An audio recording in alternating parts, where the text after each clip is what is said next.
Good afternoon, everyone. Happy Wednesday. And we're back here for our continuation of our real estate exam prep to help you pass your Texas or national real estate exams. So let me get the StreamYard link that you all have to sign into in order to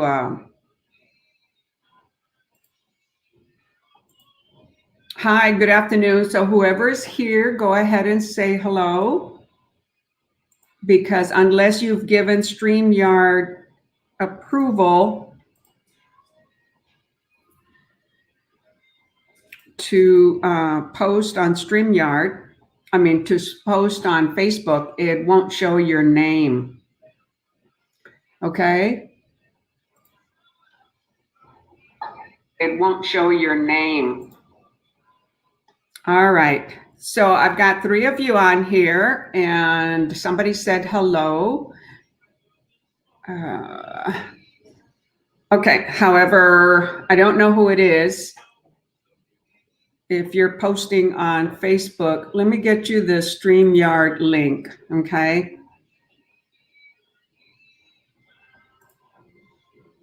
Hold on. StreamYard.com/Facebook.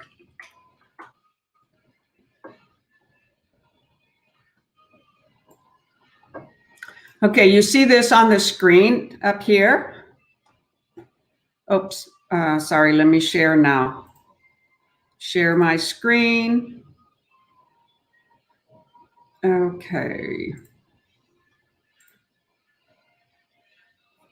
All right, I'm getting with it. I was out driving around. You see that screen right there? So I'm going to put the link here on Facebook and on YouTube on the chat. So go to that page for StreamYard and give it permission so that Facebook can post. You see, it says planning to comment on a live video inside a Facebook group. Since I'm using StreamYard, it says they'd love to show your comments. So let StreamYard see your Facebook live comments by giving Facebook permission, okay? So unless you allow StreamYard to access Facebook, it won't show your name like this right here. See how you see my name? This person right here, I don't see their name, so I don't know who it is. And by going to that link, StreamYard.com/Facebook, then I can see your name on here on StreamYard, okay?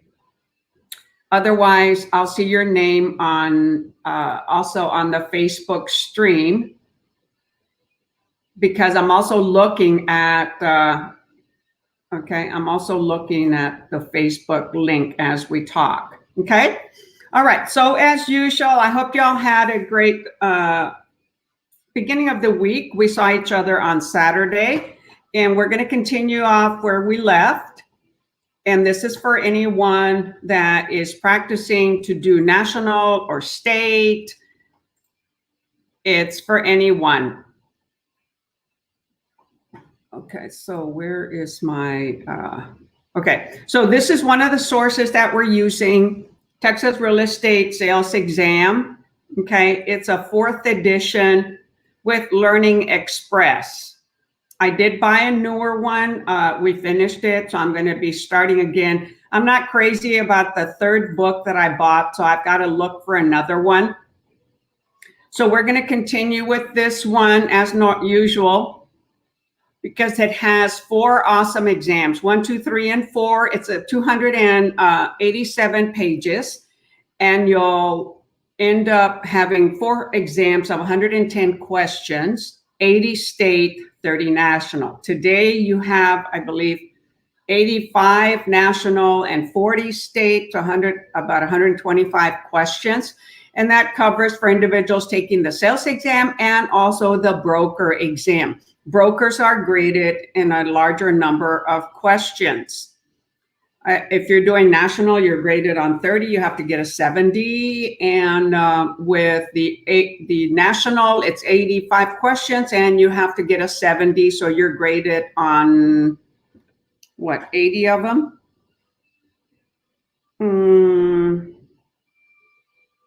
Yeah, you have to pass, I think, 56 questions, right? Okay. And this also has a glossary, a vocabulary review. It has a little refresher course giving you ideas how to prepare for the exam, and a general overview, and of course, math. So awesome, awesome book. Okay.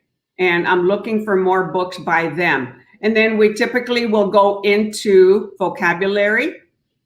And then we go into national questions and state questions for Texas. If somebody is here from another state, the Texas, parts of it might apply to you, but it won't be complete for you. But the national will. The national is the same for everybody. And at any point during the class, this is being broadcasted to my personal Facebook page, to YouTube AgentPrep, and to our Facebook group. So that this will be, as you can see here, it's on YouTube AgentPrep, it's on my Realtor page, and also on my agent group page, okay? All right, so with that said, we will go into the definitions, vocabulary, keywords that we continued on from last Thursday. And this will be a 2-hour session. We'll take a brief little break in between, okay, so I can get a breather. So at any time, ask questions, okay? Don't hesitate. This is what this is for, to help you pass your exams. All right, so we left off and starting with index. So what is an index? A number used to compute the interest rate for an adjustment rate mortgage. And what's an ARM? Adjustment rate mortgage. Know your acronyms, okay? And the index is published number of percentage, such as the average yield on treasury bills. A margin is added to the index to determine the interest rate to be charged on the ARM. So the interest rate will vary, right? Based on the treasury bills and the index. The interest rate is subject to any caps that are associated with the mortgage. And that's for an adjustable ARM, an adjustable rate mortgage. They will have a cap as to how much. Hi, Asil, how are you? Hi, Sharon. Hey, you guys added your name. That's awesome. You gave Facebook permission. Awesome, awesome. It was a little tricky for me when I was doing it. I had to go into my settings and approve it. It wouldn't automatically do it. So glad you all succeeded. Okay, industrial property. Hey, and just want to say, for those of you who are sticking with it, if for some reason you don't pass, I'm so proud of you. I'm grateful that you are continuing, because you know what? It's not meant for you. We've got to keep going. We're in this business for a long time. So we've got to be well prepared for it. And persistence pays. And that's who ends up winning. Those that have persistence and continue on. Never, never, never give up. Quit is not in our definition, okay? All righty. Industrial property. Buildings and land used for the manufacture and distribution of goods, such as a factory. So that's also a particular zoning. Every city has different types of city zoning and county zoning. So if there's industrial property zoning, commercial zoning, light commercial, heavy commercial. Heavy commercial allows you to have, liquor licenses and that type of thing. Light commercial doesn't. That could be for multiplex units, apartments, churches, and they don't want to have any, bars in the area, then that's light commercial. Then you have residential, okay, multifamily. So there's a lot of different types of zoning. Industrial happens to be one of them, and that's for manufacturing or other types of industrial facilities. inflation, an increase in the amount of money or credit available in relation to the amount of goods or services available, which causes an increase in the general price level of goods and services. So you could almost say we're in an inflation, right? Real estate has inflated, even though we had COVID, and it caused a lot of disaster, but it brought a lot of good. It brought a lot of family together, and it brought the interest rates down, which allows a lot of people to buy housing.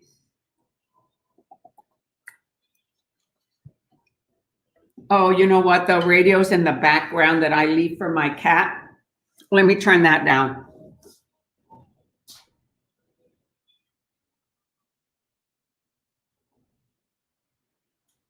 Or I should say, turn it off. I was out meeting realtors and driving around for sell by owners. Okay, inflation. Okay, we did that. Initial interest rate. The beginning interest rate of the mortgage at the time of closing. If this rate changes for an adjustable rate mortgage, an ARM, right? That's the acronym, adjustable rate mortgage. So the adjustable rate mortgage is going to have the initial rate. So if it's a 3-year ARM, 5-year ARM, 7-year ARM, 9-year ARM, however many years that adjustable rate mortgage is, then it has an initial interest rate. And a lot of times those are interest only, so that investors can use it, or individuals that know what their exit strategy is going to be when they purchase a property, then they will get an adjustable rate mortgage. After the end of that term, that interest rate can increase. However, it does have a cap of how much it can increase in that time frame if someone doesn't end up refinancing it at the end of that term. Installment. What do we make payments on our credit cards, mortgages, clothing store loans? We make installment payments, right? The regular periodic payment, that periodic payment could be what? It could be a monthly. It could be bi-weekly, okay, every 2 weeks, when there's a mortgage that a buyer agrees to make to a lender, usually related to a loan. And then installment contract. See contract for deed. Okay, a contract for deed. Let me just find contract for deed. So when you want to find something in a page, you just right click and then click, oh boy, late reaction.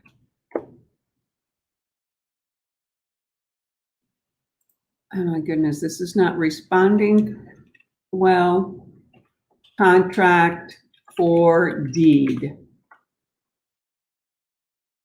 Okay, well, you know what? Instead of, I don't want to lose my page, so I'm on page 167. Okay, next. Actually, it should be prior.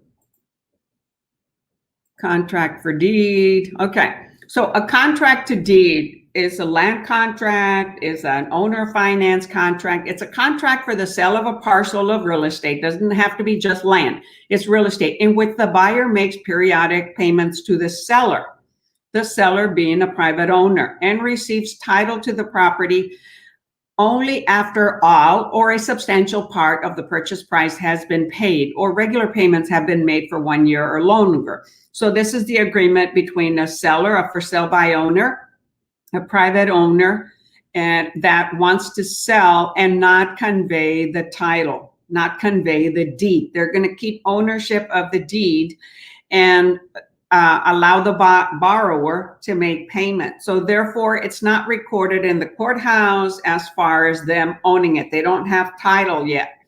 They don't have a warranty deed until they finalize all those payments. Okay? So let's go back where we were. All right, installment loan. So that's a loan that you're paying for that we borrow, that is prepaid repaid in periodic payments known as installments. You know, a credit card is an installment payment. It's a revolving credit card, right? It's a revolving loan that we can use and pay.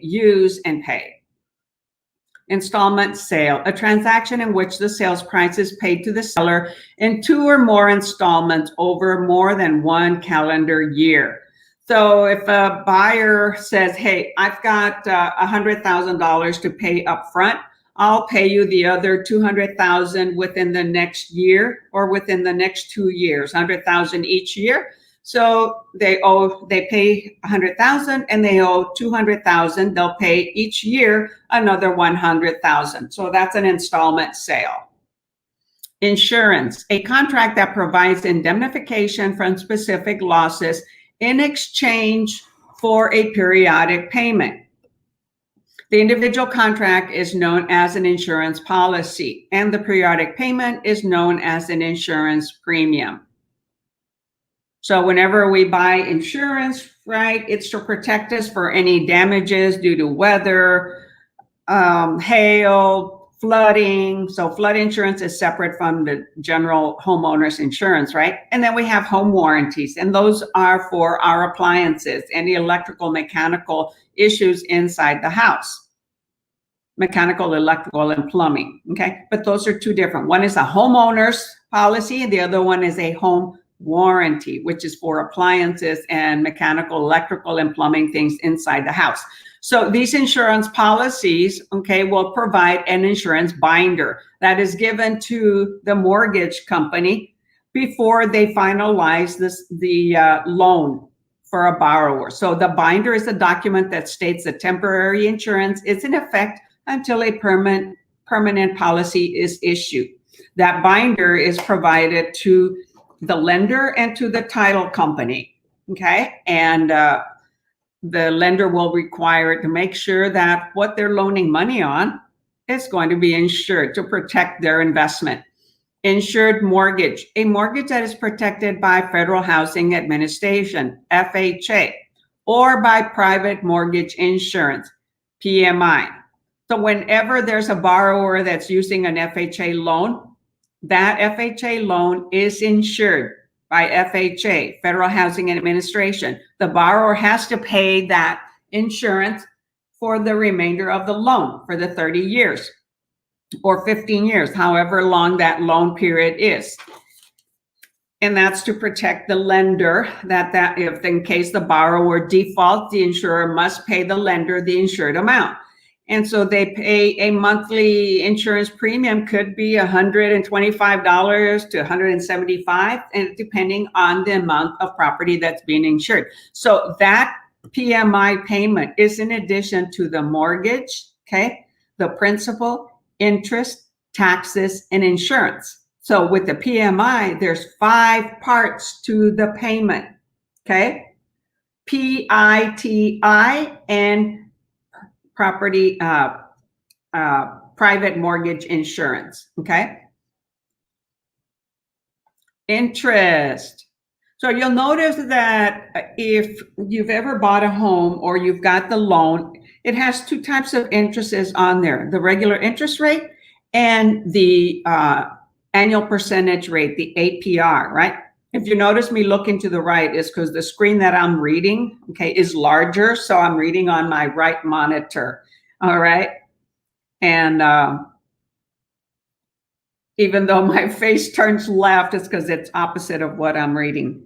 Okay, so the interest rate that is charged by a lender is the fixed interest that we'll see. Let's say it's 2.5%.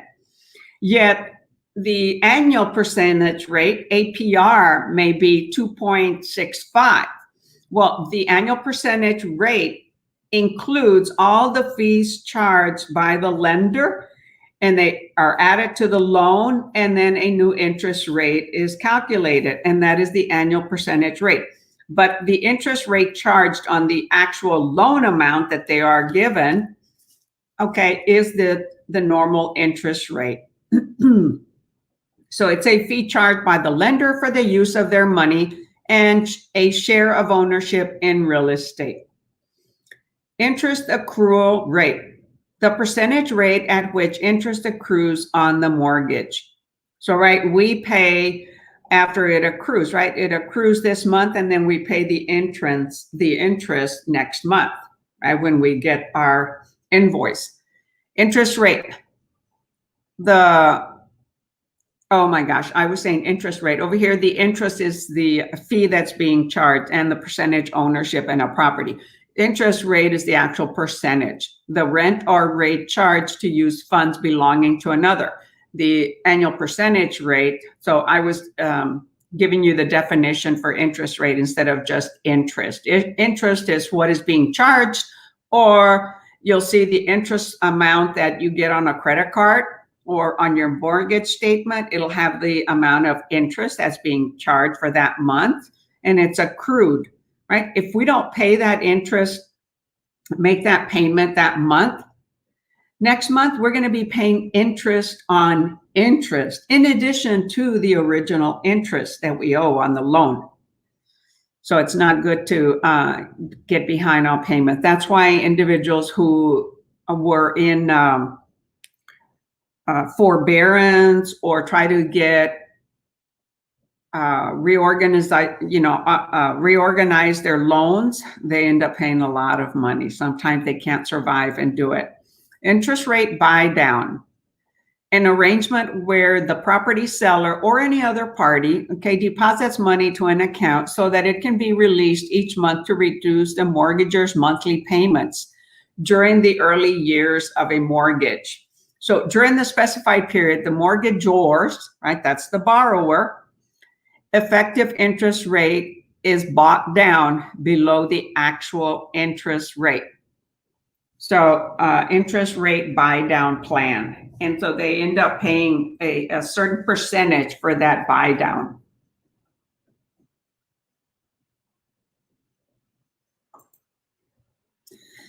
Okay, interest rate ceiling. Lots about interest rate, right? Well, that's how people get to buy a loan. I mean, a mortgage.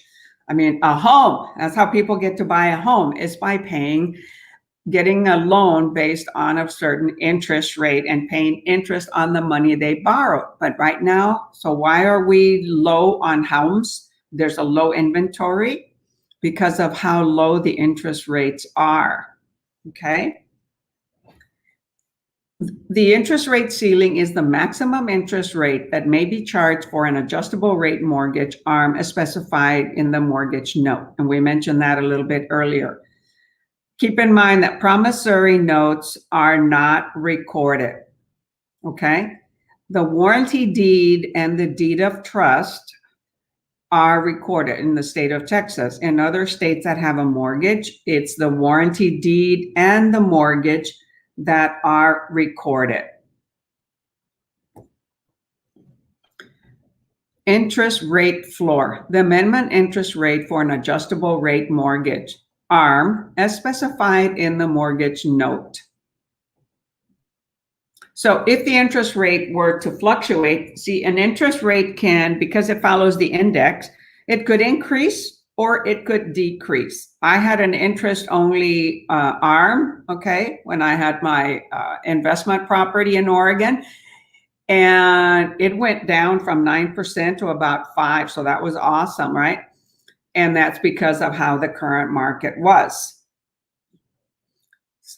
The interim financing. So interim is in between, right? In between stages. It's a short-term loan made during the building phase of a project, also known as a construction loan. So when individuals want to build a home, they may end up having to get an interim financing loan, and that's called a construction loan. Not all lenders do construction loans, and if you end up dealing with new home construction, you'll learn about that. A lot of builders provide their own loans, and other lenders will do a one-time closing type of loan, which they include their interim and their permanent loan together, and they don't charge a two-time close. Because a lot of times these interim loans have their own closing, and then your 30-year loan has another closing cost. That's a lot of money. but that's what it takes when getting a new home constructed. Intestate, to die without having authored a valid will. So remember, intestate, within, without, within, without, okay? So within, intestate, without having a valid will, okay? Testate, with a will. Intestate, without having a will. Invalid, not legally binding or enforceable. So a bad type of a contract will be an invalid contract, right? It's not a good contract. It's not a voidable contract, or it's not a voided contract or a valid contract. It's invalid. Okay, if they could have done something illegal, or you used forcefulness or inducement, and those aren't good. Or somebody is under medication and they weren't in their correct mind in order to make decisions. Investment property, a property not occupied by the owner. Okay, now there could be a fourplex. That's considered a private home, right? 1 to 4 units is considered residential, and they live in one. And the other 3 will help them pay for the mortgage, right? So that's a great way to also buy property and invest, is to get a multiplex unit up to 4.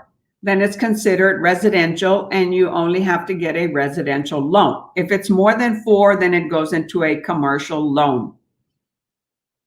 So that is investment property. If you buy residential property and then you rent it, and that's not your primary residence, that's considered investment, right? You are making income off of that property. That's investment income. And there are payments that have to make, capital gains that are made on that. So it's earned income. But considered investment. And then you have all the other deductions, right? You have property taxes, insurance, maintenance, not the mortgage. The mortgage is not a deduction. The interest on the mortgage is a deduction, but not the mortgage itself. So you'll have a lot of expenses when you have an investment property. In addition to the income, you may have a lot of expenses. You remodeled it the first year, so you may have more write-offs than income that you receive. But later on, you may have greater income. Joint tenancy, one of the 4 types of ownership, right? Co-ownership, 2 or more individuals, that gives each tenant equal interest and equal rights in the property, including the rights of survivorship. So in joint tenancy, we have T-tip. See, joint tenancy has to be purchased at the same time, take title in the same way, either purchase it, warranty, conveyance, a gift, an inheritance, but they gained it in the same title, in the same form. They have equal interest. If it's 4 partners, each one has 25%. 3 partners, 33 1/3. 2 partners, 50% each. And they all have equal possession. They own the whole property, not just a part of it. Okay, so it has to meet T-tip to be joint tenancy, co-ownership, that gives each tenant equal interest and equal rights in the property, including the right of survivorship. So here, survivorship means that if one of the co-owners passes away, the ownership of that one deceased individual is divided equally amongst the other partners or the other co-owners, okay? It's not the family heirs, those that survive, not those survivorship. Okay, those are called heirs. Survivorship is a partner that survives in a joint tenancy or in a tenancy by the entirety or community property like in Texas. Joint venture An agreement between two or more parties to engage in specific business enterprise. Okay, so this is commercial businesses that'll do joint ventures.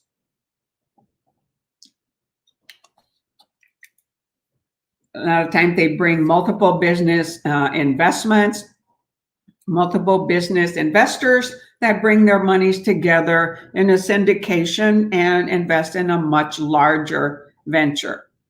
Judgment, a decision rendered by court determining the rights and obligations of parties to an action or lawsuit. So their judgment liens, okay, it's because of a judgment. So the judge attached a lien to the property because they owe something. So it's attached as a lien to a residence, okay, or investment properties that's under the individual's name. So this comes from a court order. You can have child support judgment, spousal support judgment, you know, any other types of judgment, property tax judgments. But property taxes can foreclose, okay, on a property unless they get into a payment plan, and then they should be okay, but there'll be a lien attached to that property. Judicial foreclosure, a proceeding that is handled as a civil lawsuit and conducted through court, used in some states. So in most states from central to east, they used mortgages, and that is a judicial foreclosure. Central to west coast are typically non-judicial, so that is used with a deed of trust. The deed of trust has the instructions on how the trustee can proceed and do a foreclosure proceeding. Those don't require the judge to provide a judgment to do a foreclosure. They just follow the instructions for that particular state based on the deed of trust. Because the deed of trust has three persons, right? The beneficiary, who is the lender, the trustee, who ends up holding the deed of trust, and the mortgagor, who is the trustor, okay? That's the borrower. The borrower is giving the deed to trust to a trustee. And then the deed of trust is, the trustee is entrusted by the beneficiary, who is the lender or an owner, a private owner, so that the trustee can pursue the foreclosure and not the lender or the individual themselves. So central, and here in Texas, we have a deed of trust, therefore we have a non-judicial foreclosure. States that have a mortgage have judicial foreclosure. After COVID, and people have to start paying on their loans that have forbearance and they can't afford them, there may be some foreclosures coming up. Jumbo loan, just like Dumbo, the jumbo elephant, right? Jumbo, huge, a loan that exceeds Fannie Mae's mortgage amount limits. And I think now Fannie Mae's amount limits are in the 500,000 or something. Let's see, what are Fannie Mae's loan limit? Loan limits for 2021.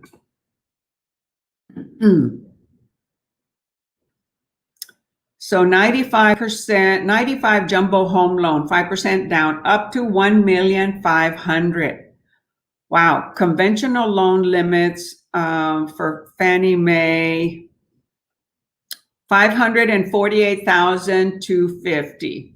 Okay, this is for Fannie Mae, 548,250. But jumbo loans can go up to 1.5 million with a 5% loan. That is a conventional jumbo loan, not a Fannie Mae. So these limits can change. And, you know, we'll learn about those through the lenders that we're working with. So that is a jumbo loan, also called a non-conforming loan. So non-conforming loans are carried by most of the banks, Most banks, some banks can do non-conforming loans, and they keep those loans themselves. They don't sell them in the secondary market. Junior mortgage, any mortgage that is inferior to a first lien and that will be satisfied only after the first mortgage, also called a secondary mortgage. So a junior mortgage is subordinate to the first one, right? And so when there's a foreclosure, the priority of liens is first, property taxes. Second, the primary loan, okay, loan number one. Third is junior mortgages, okay? So if there's a second loan, then that's a junior mortgage or a second lien, or that could be a third lien. It's inferior to the first.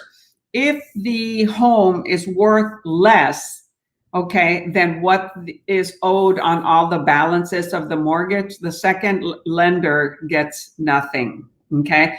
And they'll come after the borrower with a deficiency. Back in 2007, there was a mortgage debt relief act that protected homeowners that on their primary residence from not having to be paying a deficiency on their primary loan. If for some reason the home did not get enough money in the sale to pay off the first loan, property taxes and the loan, okay? Latches. You got a door latch? Is that what it means?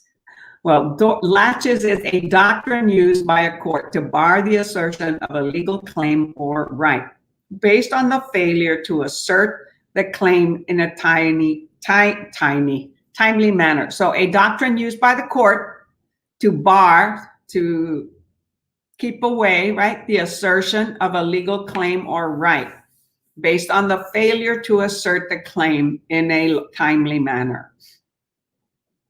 So what does the latch do, right? It closes the door. It bars somebody from coming in or going out. Land, the earth from its surface to the center and the airspace above it. So whenever we think about land, what we own space above it, the surface, and everything below it. You know, minerals, oil, water, the surface soil, the air above us. You know, certain businesses don't want another business to come and build in front of them that's going to be taller than them. So they have some air rights and they can fight on that and prevent somebody next door to build something taller and block their view, ocean view, okay, mountain view. So remember, land above, surface below. Landlocked. So something is locking the entrance to a particular part of the land. Property surrounded on all sides by property belonging to another. When land is locked, then somebody will provide an easement to the other property owner that their property is locked by the neighbor. And that's only if the neighbor wants to provide that easement. If they don't, then the property owner has to find some other way to access their land, okay, by building another road that could be more expensive, a bridge, or however. And at some point, there may not be a way to get to it. They have to wait, okay, until a change of owner on the property in front of them or next to them. Sometimes owners don't want to cooperate and provide an easement, right? They can charge for it. Lease, a contract between a landlord and a tenant wherein the landlord grants the tenant possession and use of the property for a specified specified period of time and for consideration. Now, you can also have a lease estate, right? Or a estate for life. So a lease estate is they're leasing it to someone for a certain number of years. So that's like a rental agreement, but they're leasing a property. And it has a start and an end. And it reverts to the original owner, or it can go to a remainder man, a third person, okay? A leased fee, the landlord's interest in a parcel of leased property. So they're charging an amount every month or every year. Landowners that lease the property for crop, they'll charge once a year, and they'll charge like $100 per acre. So if you have 10 acres, that's $1,000. So that'll be sufficient for them to pay their property taxes. And somebody maintains the property and it's not overgrown. So there's a value of owning land and leasing it. It doesn't cost them anything. They just sit around and wait for it to increase in value. But that's only if it has good soil to grow crop and irrigation. Because if you don't have those, then it's going to become overgrown, or it's hunting ground, right? There's different uses for it. The lease option, a financing option that allows home buyers to lease a home with an option to buy. Each month's rent payment may consist of rent plus an additional amount that can be applied towards the down payment on an already specified price. So what I've learned through some of my partners at EXP, and you know what, I never learned it through other companies that I was with, and maybe it existed, but they weren't aware of it. People would call and ask about rent to own. And I'm like, rent to own is more like buying property under an owner finance. And there's now companies, we have different lead generators, one of them being OpCity. And with OpCity, if a buyer cannot afford to purchase a home because they did not get a loan qualification, well, we're now sending them to another company called Home Partners. Home Partners will buy the home if it's something that they're interested in. So let's say I'm the buyer, I want to buy a $300,000 house, but I can't qualify for the loan. We will approach this company called Home Partners. They will buy the property. We represent them. Okay, we represent Home Partners. We get paid 3%. So that company now leases that home that the buyers wanted to them for like up to 3 years. And then that buyer, who is a lessee, so that what they'll do is they'll lease with an option to buy. So they'll have a lease agreement, they'll have a purchase agreement, they'll have an option agreement, which they may charge a fee, which is considered an option. Just like we have on our contracts, we have the option period, similar to lease options to buy. So now there are companies that we can take individuals that can't qualify to buy, we can take them to a company like that. There's that one in Divvy. However, Home Partners allows you to earn the 3% because we're writing the contract for them to buy it, and then they'll lease it out to that lease optionee. And with a limit of 3 years, and they charge, I think, first month and last month's rent. It's a great option. I was like, wow, that's pretty good. We still get paid the 3% as if we sold it to the borrower. We're just selling it now to Home Partners.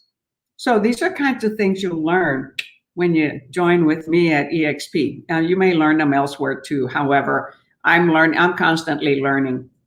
Okay, our last one for tonight will be leasehold because it's already 6:45. So leasehold, a tenant's right to occupy a parcel of real estate for a term of a lease. So if a person has a lease option agreement, they have a hold on that property for the term of that lease, and the landlord or the lessor cannot come and take it away from them because there is a contract. If they violate the contract, well, yes, right, then they get evicted. And however, they've got a hold on that lease. That's what a leasehold. They have a right to that parcel that they're occupying. So they have full possession, not all the bundles are right. They have full possession, full use of that property. Okay, so I'm going to take a moment here to write down where we will continue on Saturday. And I wasn't going to hold class on Saturday because I was supposed to go down to South Texas to do a listing, and South Texas is 4 hours from here.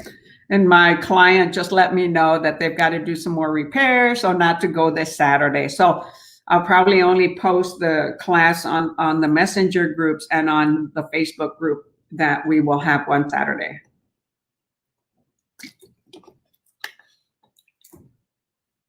So take a moment to sip, and I can write down my notes here.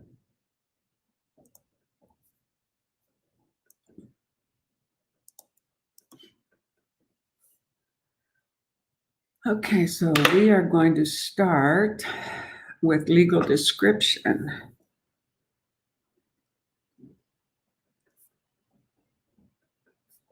Man, last week I was feeling like the pits. I don't know what I had. I think it ended up being a sinus infection, but my throat was hurting. It still hurts a little bit today, but nothing like last week. So that's why I had to cancel class, because if I had talked, I would have been in bad shape. All righto. So we will go into national questions and answers. So everybody can participate on those. And remember to write the question, number, and the answer, please.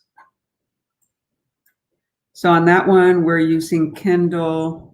Oh, I bought some new books. I bought one of my coaches recommended this book, You Can Heal Your Life. And I had bought this book, Creative Visualization, back in 2001. And also this Louise Hay book, and another one, Gratitude, a Way of Life, to help create what I wanted to, because I was going through major bad times, divorce, mom dying, resigning from my company. It was a very challenging time.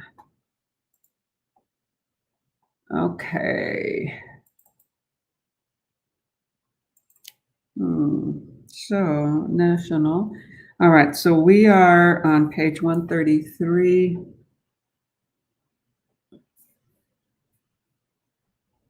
No, page 136. We're on question 2.3.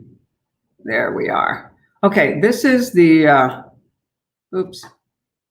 this is the challenging, right? Where, okay, we don't want to show the notebook, where I have to keep changing the size of it so that we can see the whole thing.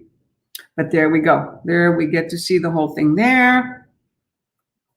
And I've got to do one more thing. So take a drink of water or something while I finish organizing myself here to prepare for national questions.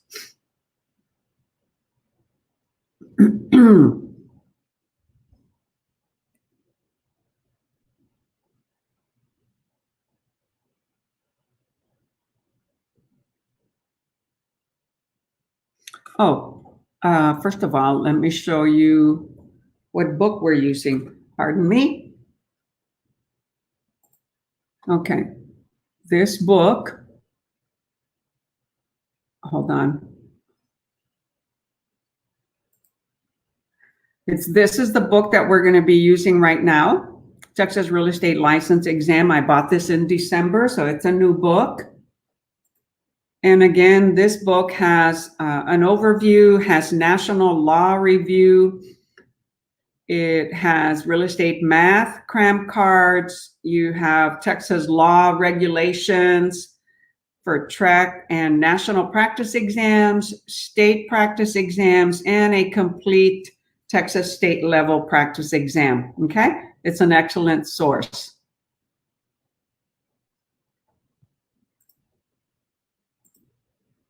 All right, there we go. Let me see here. Hold on. Page 43.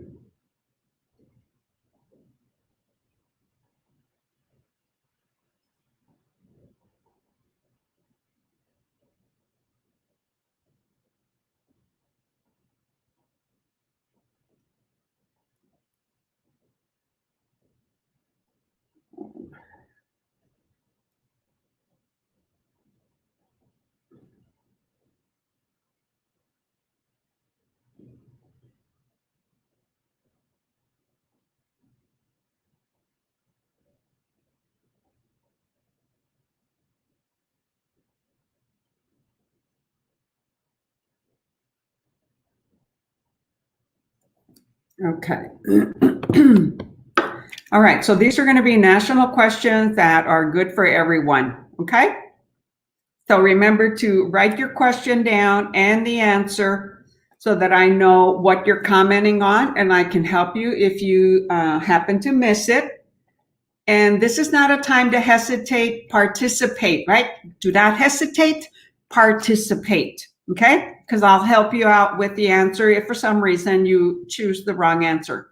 And I'll explain the answer based on the answers that they give and my own experience.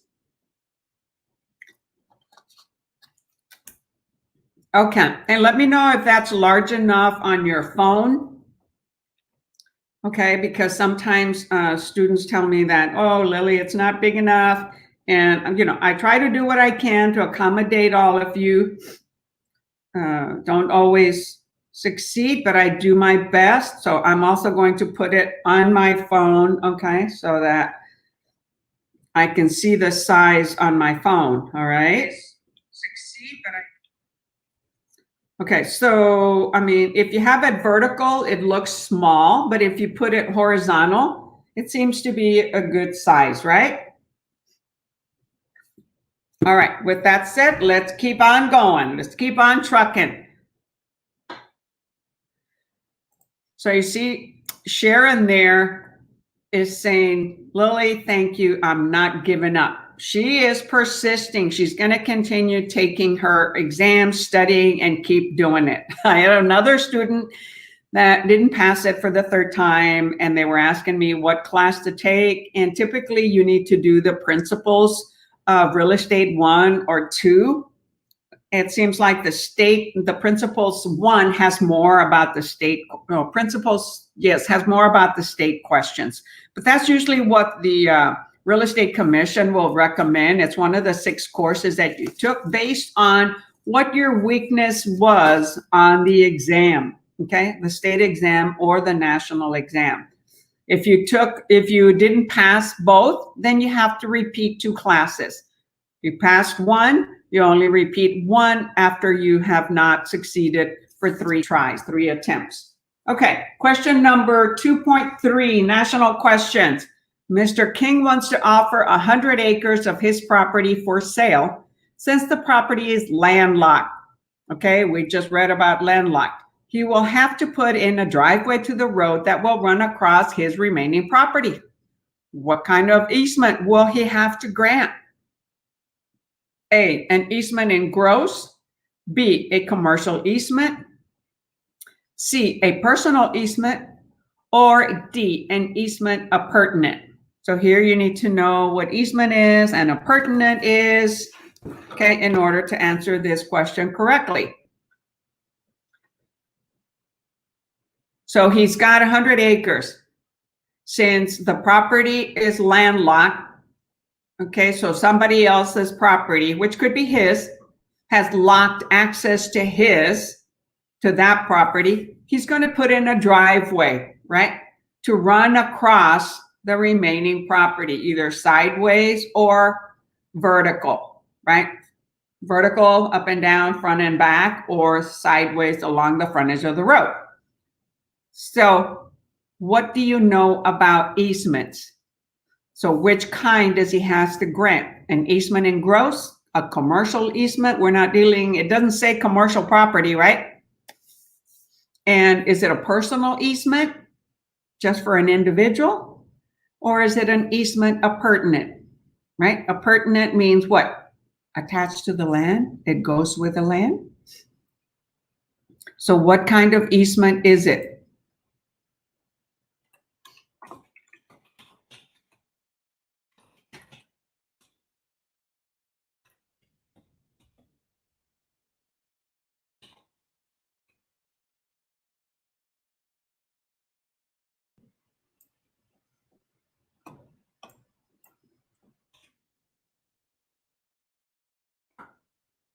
So let me know.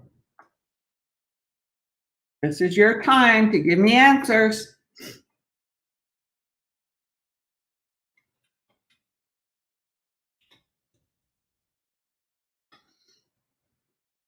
Okay, Ana Rodriguez says D. Hi, Ana. I hadn't seen your name earlier. Anybody else? So far, Ana says D. And right now we're on national questions.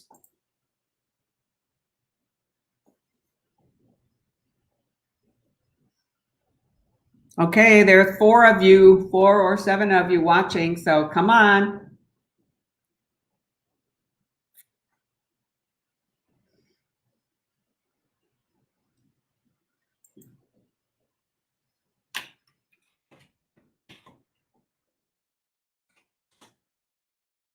Curtis says D. Hey, Curtis, how's it going, bud? My popcorn guy from the Rio Grande Valley.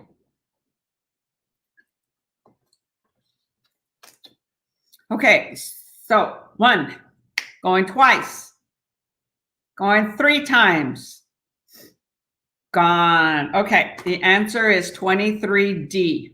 You are correct. It's an easement appurtenance, right?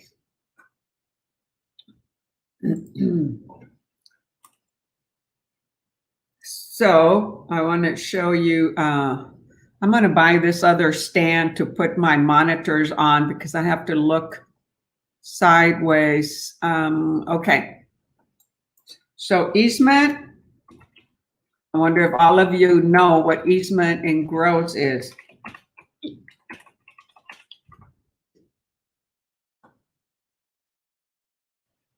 Easement in gross. So what is that? Come on. Is a personal to the party that receives the benefit of an easement. An example of easement in gross is an easement to a utility company to run a power line across a burdened piece of property. So utility companies all have an easement, right? They have to be able to access the power pole, the sewer, the phone lines, which not a whole lot of phone lines nowadays, right? Internet or whatever has to be installed on the ground or above ground. So that is easement in gross. Personal easement, they're giving an individual an easement just to that person, okay, to go across that property. But this one is easement appurtenant. It's attached to the property and it's going to go with the land once it's recorded. Okay, it must be recorded in order for it to convey with the property, but it's attached to the land. Okay, 2.4. All right, so now I got to change this again. Let's see if I change the size of it.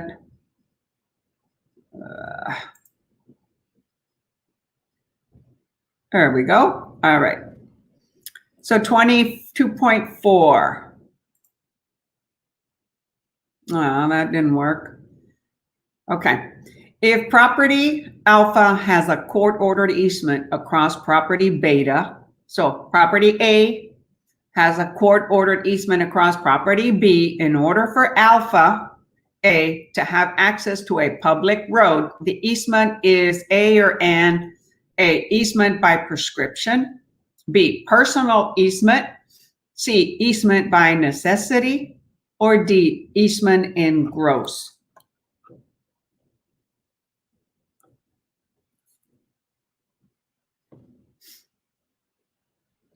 So it is a court-ordered easement, and it's for a whole property, not an individual, okay? So it's a court-ordered easement, so it ends up being recorded across, so property A has a court-ordered easement across property B.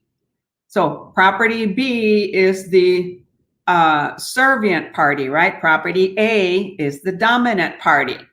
So in order for alpha to have access to a public road, the easement is what? A, easement by prescription, B, personal easement, C, easement by necessity, or D, easement in gross. Anna says 2.4C. Thank you for participating, Anna. And also Curtis, and who else? That was it so far.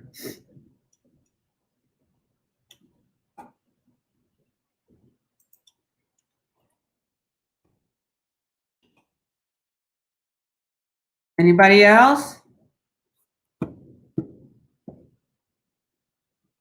Come on. There's 4 or 5 of you on here. 5 of you. Curtis says C.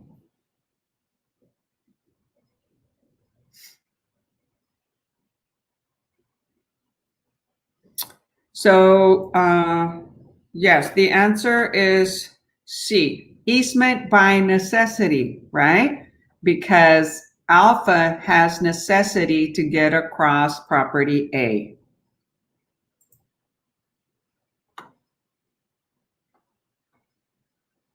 Very good. 2.5.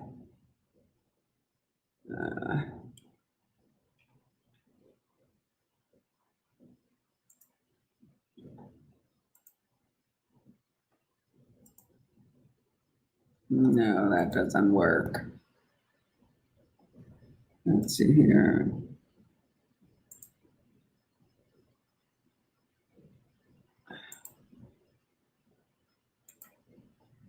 And I still don't feel up to par. Come on. Well, I'm trying to get it all on one page for you all, but can't seem to always succeed.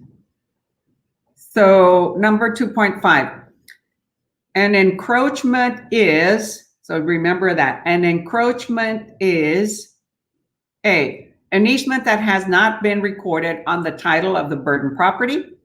B, an unauthorized physical intrusion of one property into another. C, a right granted by a property owner to the owner of an adjoining property to build a structure that protrudes across the property boundary. Or D, a structure that does not comply with a zoning ordinance.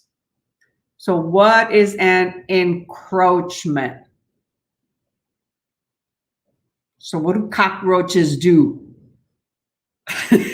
That's the one word that I can think of, right? What does a cockroach do, man? They go everywhere, and we don't want them there. Hi, Nidia Trevino.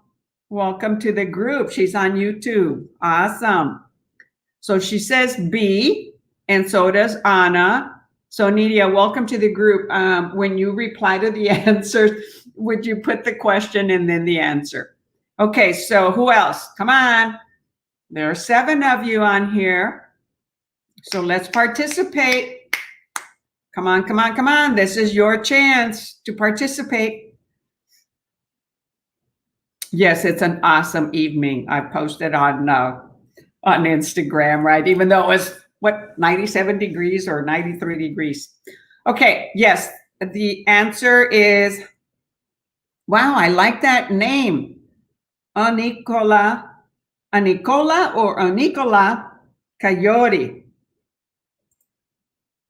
Hi there, how are you? Welcome to the group. Thank you for participating. Okay, so yes, the answer is B. You are correct. And so it is 2.5B. It is a non-authorized physical intrusion of one property into another. Very good.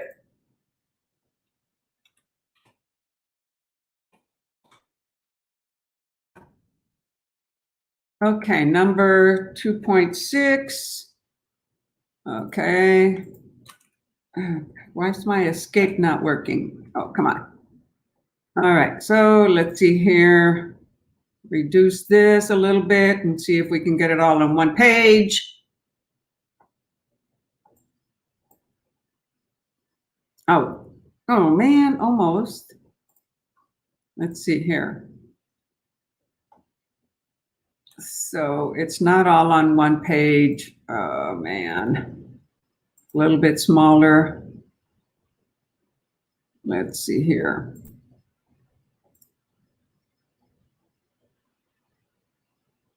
Well, dang it.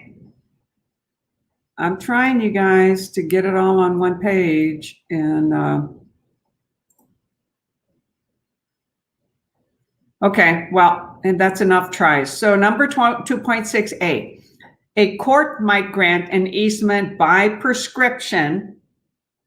Okay, a court. You're going to remember roaches. Yeah, that's a good one, right? Encroach, a roach, man.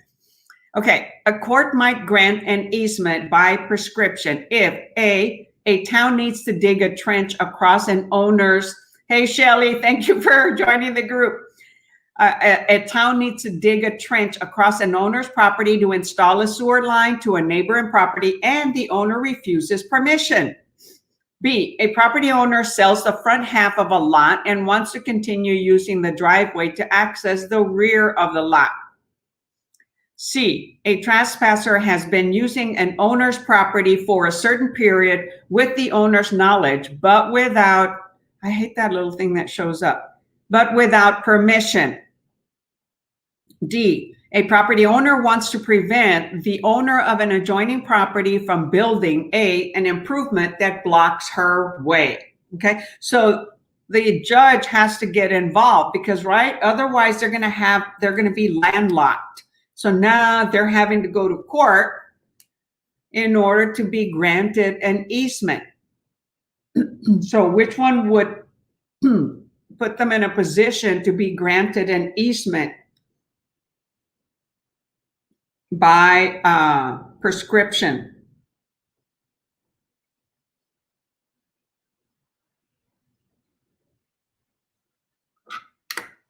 So they don't all show on one page. Okay, so let's see. Nydia says 2.6A. Anna says A. So let me see if I can get it on one page or close to one page. Come on, escape.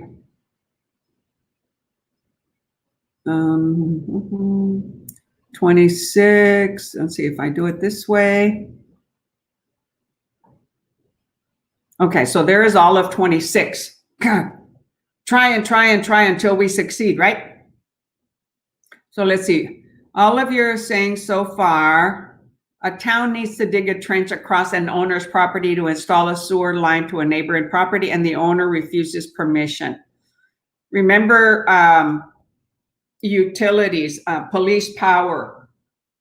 Utilities have the right to have access, okay? So they don't necessarily have to go to court. So that one is not correct. So B, a property owner sells the front, I'm not giving you the answer yet, I'm reading the other ones. So B, a property owner sells the front half of the lot and wants to continue using, well, they can provide an easement to themselves, right? If they sell the front one, they create an easement and record it before they sell the front lot. So that one doesn't require a court. So C, a trespasser has been using an owner's property for a certain period with the owner's knowledge, but without permission. Okay, so that trespasser wants to get it on paper, wants to make it legal. And then D, a property owner wants to prevent the owner of an adjoining property from building an improvement that blocks her view. Okay, that's not an easement, right? There's that, well, that would be an airspace easement.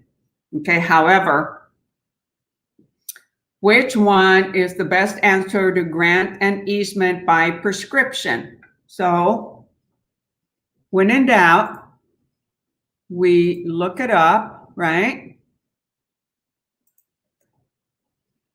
Easement. Google is awesome.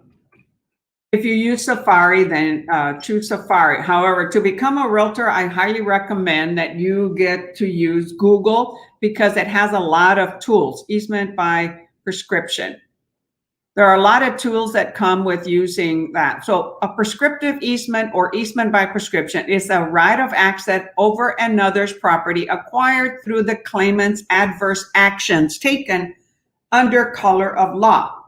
The adverse actions must persist continuously for at least 10 years. So it's, I believe it's different in different states. I know in Oregon it was 10 years. So because easements, so prescriptive easement, okay, it's also 10 years. It's a right access. So the question says the individual is doesn't have legal rights, right? Oh, sorry, I'm on Kindle. So it says a court might grant an easement by prescription, right, to a trespasser. Okay, however, the owner is with the owner's knowledge, but without permission. So they're a trespasser, they're an adversary according to the court, right? Because the owner could eventually say, no, I don't want you to go there. But if that individual keeps using that property or that easement for 10 years, they can become owners. They can go to court and say, well, hey, I've been maintaining it, I've been using it, then I want it. They can fight for it and it become there. So the answer is C. A trespasser has been using an owner's property for a certain period of time with the owner's knowledge, but without permission. Okay, so let's go again to, come on. So a prescriptive easement or easement by prescription, a right of access over another's property acquired through the claimant's adverse actions, right? So it's adverse actions taken under color of law. The adverse actions must persist continuously for at least 10 years. So it says, how are easements acquired by prescription? So, to understand it, you can read different ones. In order to acquire prescriptive easement, a claimant must establish that the use was continuous for 5 years, the use was open, notorious, and clearly visible to the owner, right? The owner was aware of it, of the property, and the use was hostile and adverse to the owner. So that individual decided to go to court and get that prescriptive easement because they've been using it continuously. So the answer was C.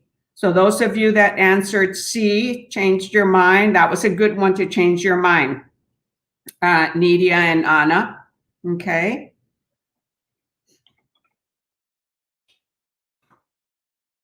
Very good for your participation. So that's how I go into a little bit more detail. And I want you all, when you're doing this, you don't have to go and ask somebody. You don't have to go into the books. Go and Google it or Safari it or whatever browser you are using, okay? Okay, 2.7.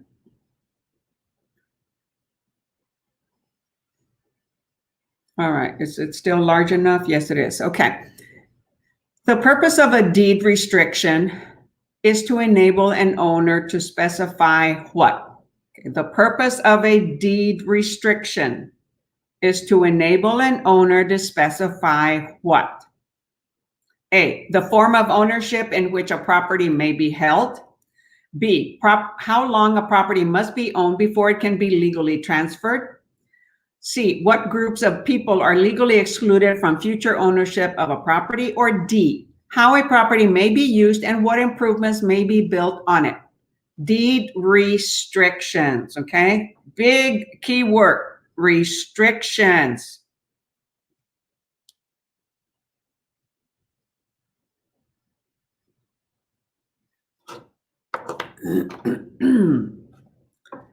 Okay, so Nidia says D.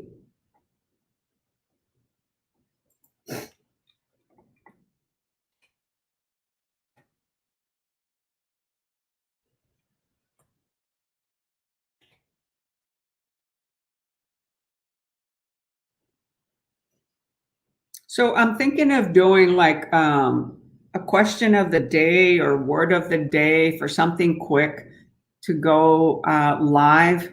I was trying to figure it out if I could do it on my phone in case I'm not working at home.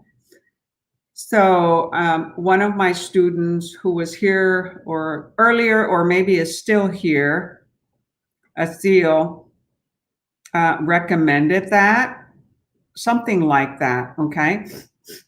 And it may be a good idea. So if you think that's something that might be useful for me just to go live and go over one question or explain a certain area, a section of the exam, or certain vocabulary, make a comment and say that you would be interested in something like that. And then I can go more often in for, 5-10 minutes, something like that. Okay, what question are we on? 2.8. Okay. Oh, wait a minute. I gotta put 2 points, the answer for 2.7. Oops, I just put the answer for 2.7. Okay, the answer is D. Yes, all of you are doing great. How a property may be used and what improvements may be built on it. Very good. That is a deed restriction, right? Because the city has their own zoning restrictions. However, a property owner or a subdivision owner, they're going to have additional restrictions. They'll put that on the deed.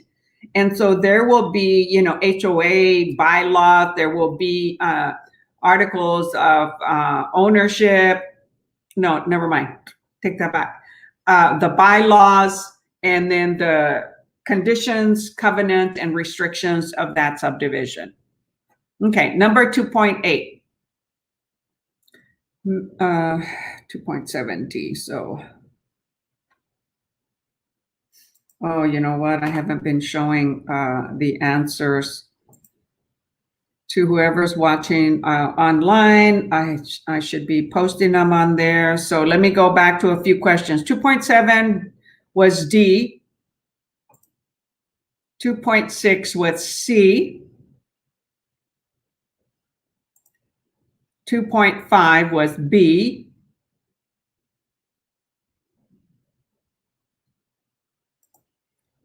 2.4 was C, and then 2.3 was D. Okay, so that's going back a few questions. Remind me to do that, sorry. So that those of you that are participating and don't see the answer, you can see that even though you're hearing me. Okay, number 2.8. Melinda purchases a house and finances it. Okay, not using cash, uses a loan. The lender in turn places a lien on Melinda's title. The lien in which mortgage transaction is A, evidence of debt incurred by a property owner. B, a promissory note granted by a property owner as security for a debt.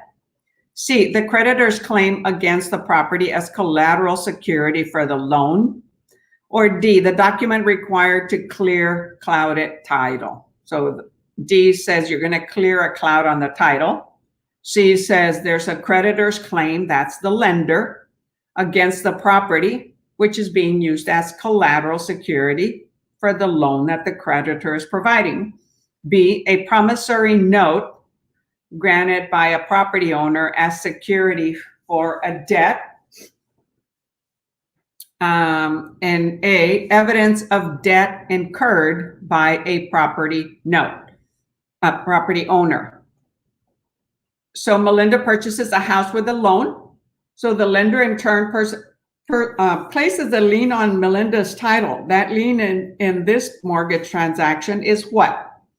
Either on the mortgage or on the deed of trust.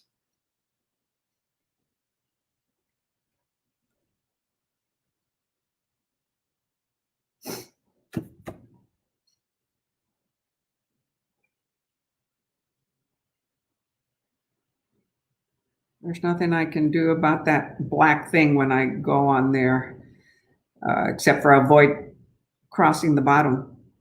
Okay, so which one is it? Evidence of debt incurred, a promissory note granting a property owner as security, a creditor's claim against the property as collateral security for the loan, or the document required for clearing clouded title. So no, it is a cloud on title, but that's not what it is, the document for that. Nydia says C, Anna says B.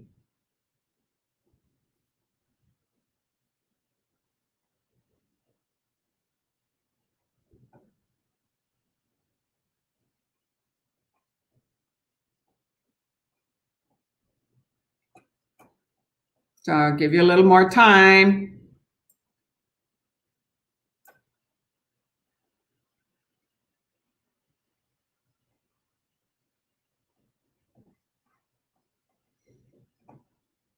Okay, anybody else? Let's see. We've got C, C, B. Okay, the answer here is C. The creditor's claim against the property as collateral security for the loan. Okay, so liens are placed on properties. Okay, promissory notes are not recorded, so the public has no access to that information, and all liens are recorded and they're public. Okay, so it wouldn't be B because it is a promissory note. It's a note saying that this is what they owe and how much you're going to pay monthly, but that's not recorded, so it's not public notice.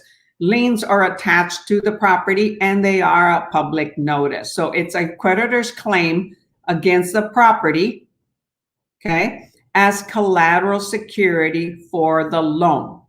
So the property is a collateral security for the lien that's being placed, okay, on that deed, and it goes on the deed, warranty deed, okay?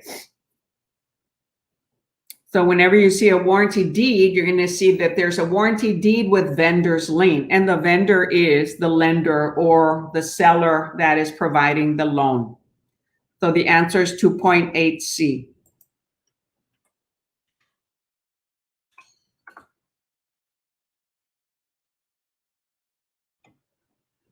Okay, and that'll, okay, so, okay, so that'll be the last question for national tonight. And let me write my notes down. So we will start with 2.9 on page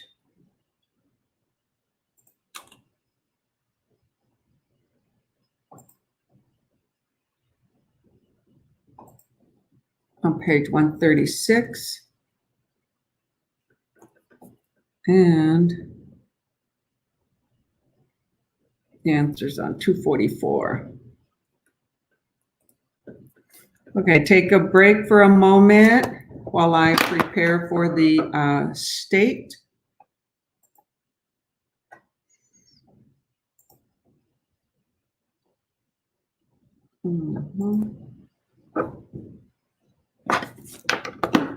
I'm going to start with state questions. We're going to go back to, let's see here, state, page 43.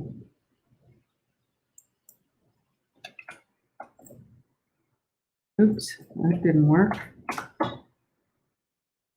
So state questions start on number 81. We're going to be using this source right here, Texas Real Estate Sales Exam. This is an old source from 2006. A few questions are outdated, but it's still an excellent, excellent source. Okay. So,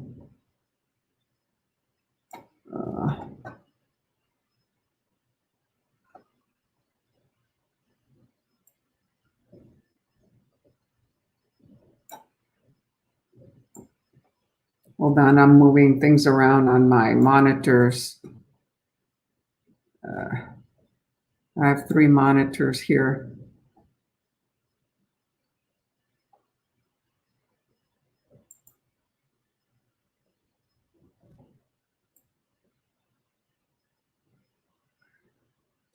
Gosh, why isn't this cooperating with me? There we go.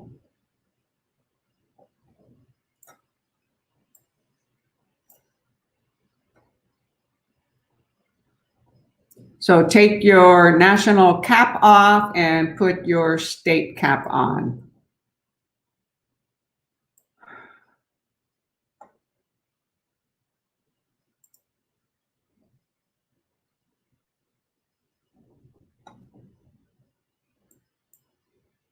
Almost there. Hold on.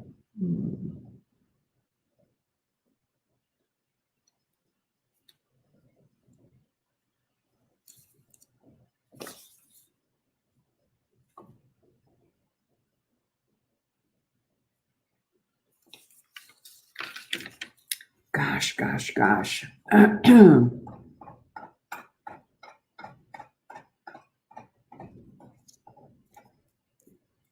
185.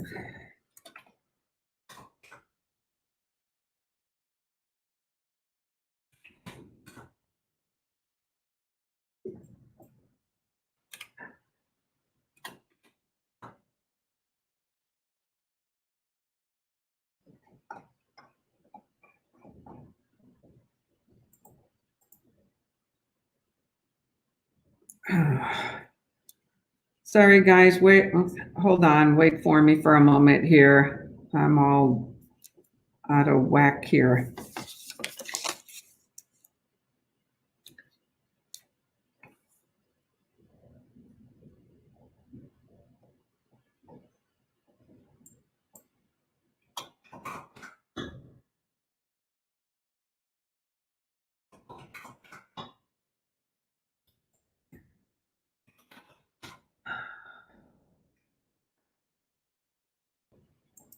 When you don't feel good, sometimes you can't find answers right away.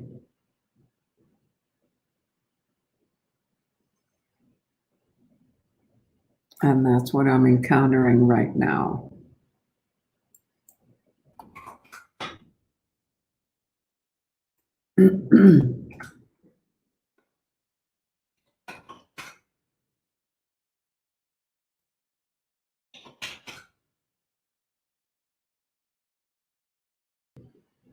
All right, so we're starting with question 81 on the state question. Thank you for your patience, okay? All right. So we're starting state questions. And again, comment, participate, write your answers, the question number and the answer. These are Texas state questions.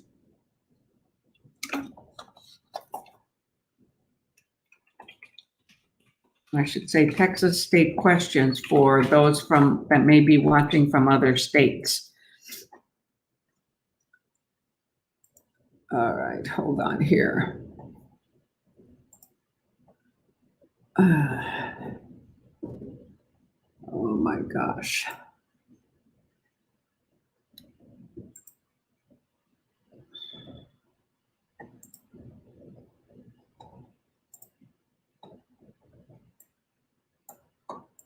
I'm organizing another page that I'm working on over here.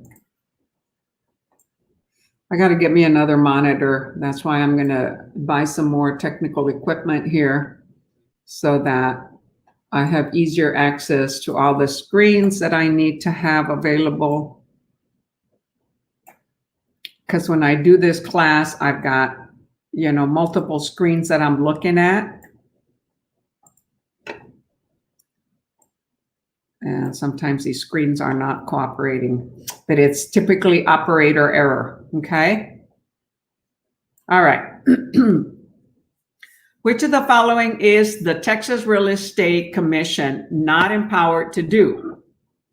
A, suspend or revoke the license of a broker found guilty of giving legal advice. B, make a payment from the recovery fund to pay the legal fees of a salesperson that was found to be innocent. C, contract with a national firm to write and administer an exam to determine competency of a licensee applicant. D, publish forms for mandatory use by those to whom it issues a broker or salesperson license. So which one are they not, okay, not empowered to do? And I ask that you pay attention when I write answers on here, okay, to make sure I type the right answer that I verbally said. And if you catch me saying the wrong answer, hey, correct me. We're here to help each other out, okay? So which one is TREC, Texas Real Estate Commission, not empowered to do? Suspend or revoke the license of somebody found guilty of giving legal advice? Make a payment from the recovery fund to pay legal fees for a salesperson that was found to be innocent?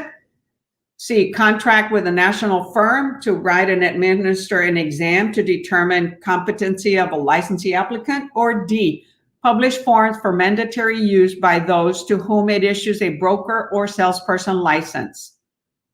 So which one can it not do?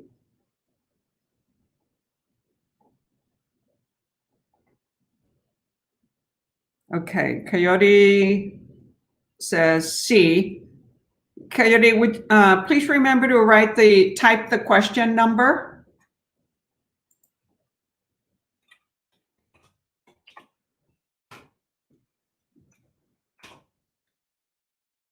So 81, which one is it?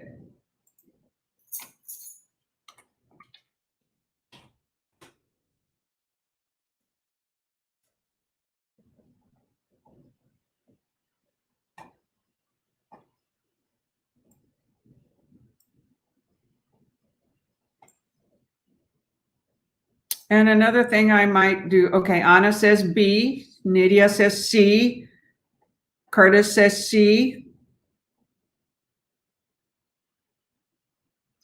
Okay, the one that they're not empowered to do is make a payment from the recovery fund. Remember, the recovery fund is not to pay legal fees for a salesperson.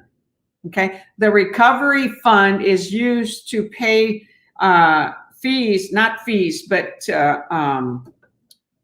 money owed to a complainant, somebody that complained about a realtor, okay, and the realtor was found guilty. The realtor has to pay their fees and recover that, repay that money to the recovery fund.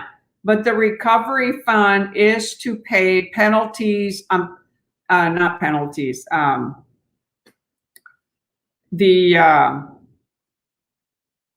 so the person that wins, the debt or the claimant that they're paid, damages, okay? The damages that they win, that's what the recovery fund is used for. Whenever the recovery fund is low, we'll end up contributing to it.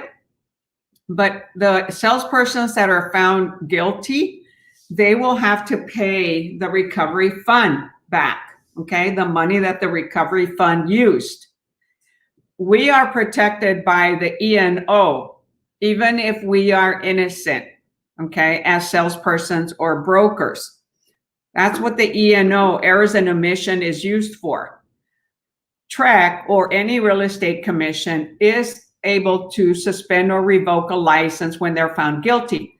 They can contract national companies to write and administer exams, okay, like Pearson. That's who is contracted, okay, by Texas. Pearson, before it used to be the one that I took it with, well, I can't remember right now, but Pearson is who's doing it now. They can also publish forms for mandatory use. Those are all of our contracts, okay, that the 13-party member creates, right? 6 attorneys, 6 realtors, and 1 public person, 1 civilian.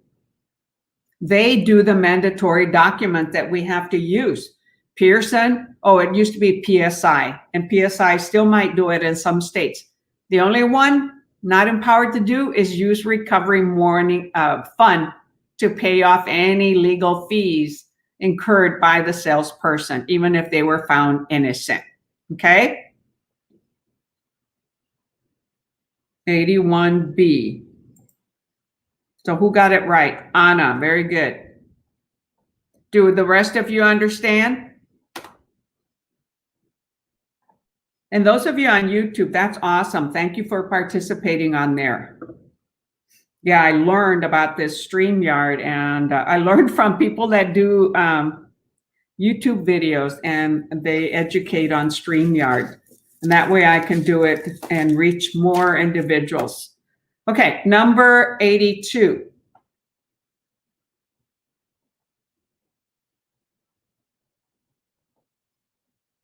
Pamela, who lives in a suburb in which many homes are rented, decides to open a rental agency in order to assist her friends in finding suitable renters. Pamela's conduct is what? A, acceptable because it's a relatively small in scope. B, acceptable because it involved only Pamela's friends. C, unacceptable because it involves an activity for which a real estate license is required. Or D, unacceptable unless she makes a voluntary contribution to the recovery fund or recovery account. Good. I'm glad you got it, Curtis.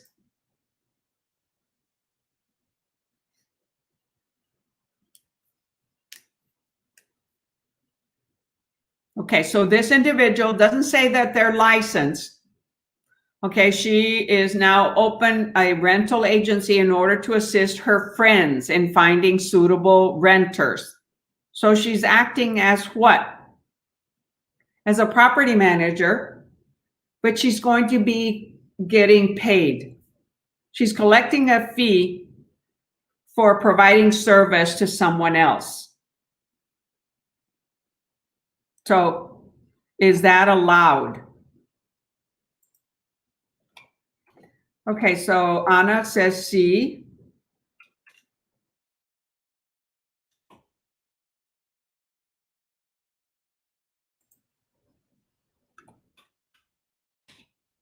Anybody else?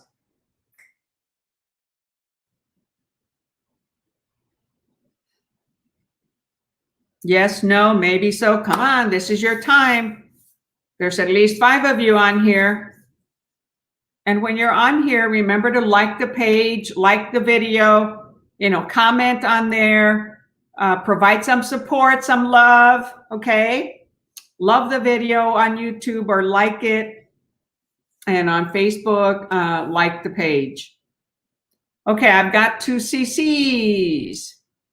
So yes, it is C, okay? Any act that would constitute procuring prospects for property owners or procuring properties for a prospective buyer or tenant is a brokerage activity as defined by Chapter 1101.002 of the Texas Real Estate License Act. And what does Texas Real Estate License Act stand for? Does anybody know? What does Texas Real Estate License Act stand for? The acronym. I keep forgetting to write the answers. So 82 is C, 81 was B. So we've only done 2 questions on state.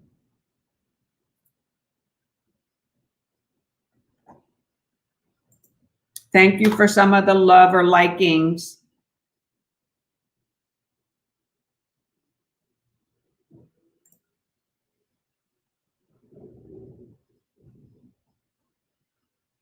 Okay, number 83. A hairdresser told the broker about a client who was looking for a new house. The broker contacted the hairdresser's client and sold him a home. May the broker pay the hairdresser for the lead? A, absolutely not. B, yes, but not more than $50. C, a gift with a value of not more than $50 may be given. Or D, only a thank you notice permitted. So what are we allowed to give? If we are allowed to give. And thank you for writing the question and the answer. That way everybody can also see, especially those on Facebook and that are live on Facebook page.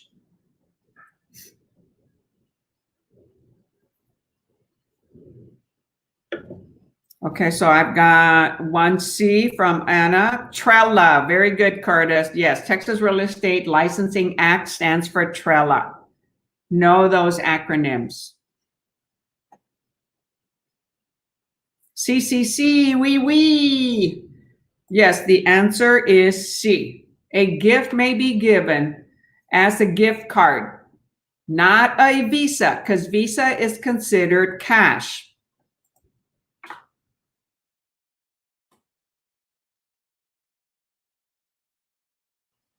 Okay, so the answer was C. A gift with a value not more than $50 may be given. Okay, number 84. According to the provisions of Texas Real Estate License Act, known as TRELA, Which of the following must be included in every listing agreement or buyer representation agreement? And the buyer representation agreement is also called buyer-tenant representation agreement, right? A, the marital status of the sellers or buyers. B, the geographic market area of representation. C, a termination date that is not subject to prior notice. Or D, a proposed sales price and description of settlement costs. So on a listing agreement or representation agreement, what is common in both of those agreements?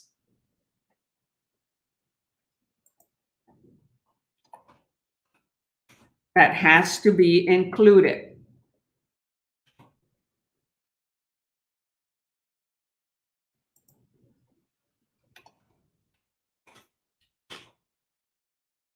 Okay, let's see. I have Anna saying C. She's saying that it's the termination date that is not subject to prior notice.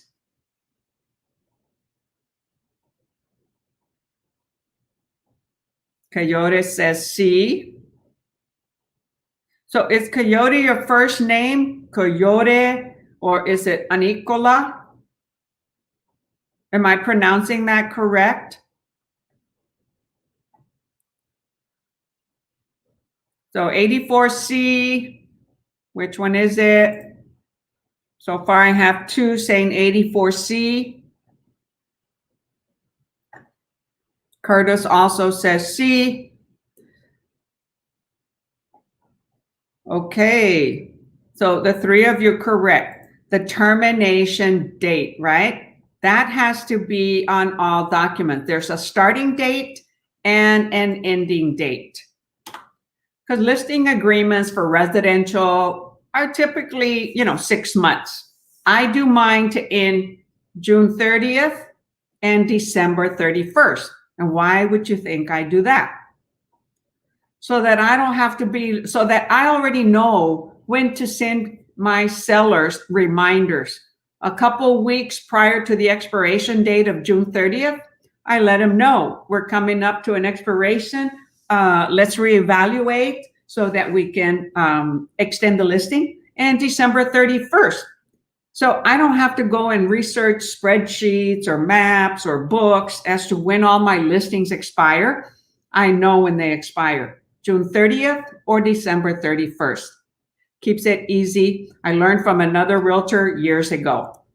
How weird that other students' comments don't show or pop up on our end. No, on the Facebook group, you will not see what's on the YouTube channel. Okay, you'll see it on a page, but not on the group. The individuals that are posting on the Facebook group, oh, I see what you mean. Well, Curtis is on the Facebook group. Some of the other individuals are on YouTube. So they don't see the Facebook group comments. And those of you that are on YouTube will not see the comments that are on Facebook. Okay, you'll see if you're on the StreamYard, okay, if I post them on here, okay. So Curtis said how weird they don't show or pop up on our end. And I don't show all the comments, okay. So I only select the answers typically. Like right now, I clicked on Curtis's comment. So now people on, I believe on YouTube will also see that. So every time you say that name, I'm like, who are you talking about? I only see Anna and myself and yourself commenting. You're on Facebook, Curtis, and some of the other individuals are on YouTube. That's why you're not seeing it. So Nidia, she's on YouTube. Coyote, she's on, he or she is on YouTube. Oh, first name. Okay, Coyote, that's her first name. Great. Hope I'm pronouncing it right, or Coyote or Coyote. So one of the two. Let's see, who else was on YouTube? So Nidia, Coyote, and of course, me, because I'm I'm broadcasting it on YouTube. That's why you see those, okay? So Sharon also said B. Okay, so the answer for, what are we on, 84? So let's see, the marital status, no. You need to know the termination date, when it starts and when it ends. Yes, because all of you, you can see it now on YouTube, on AgentPrep, or you can see it on our Facebook group, or you can see it on my personal page. I am broadcasting to all three. Or am I broadcasting to my business page? You know what? I might be broadcasting to my business page, not my personal page. I meant to do it on my personal page. Okay. So the answer was 84 point, where am I at? C, right?